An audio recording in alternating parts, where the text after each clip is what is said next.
May kissing scene ba kayong dalawa? Wala po. Wala. Wala po. Bakit naman? Bawal pa? Oo Please, naman Liza. po. Ha? Bawal pa po. Wala ka pa ba 18? 17 pa lang po ako. Okay. Ganun ba? Sabi nyo 18 na just... Hindi, kasi may mga scenes na nakahubad si Ken, ano? How komportable ka ba ilang beses ba yung hubad-hubad scene yun ni Sobrang Ken dami dyan? niyang hubad dyan. How do you feel? Komportable ka na bang nakikita? Pag nakikita nakahubad si Ken? Noong una hindi po. Kahit ano yung si Direk, naiilang po ako. Ano ba yung unang scene yung sa banyo ba? Yung sa banyo. Yung sumigaw akong nakaganon. Oh, ba't may pasilip ka pa? Parang, na-curious lang. Saan ka naging curious? Naki-curious ka.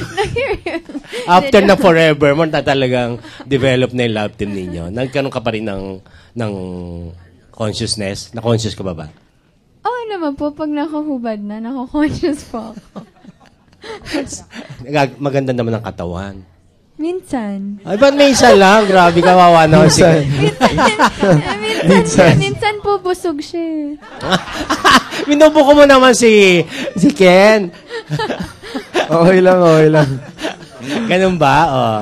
Ay, no. Pero yung sa cars, nag-ano siya, naglilinis ng kotse, maayos. Ganun. Maganda katawan niya nun. Doon. Apo, hindi po talaga siya kumain ng lunch nun.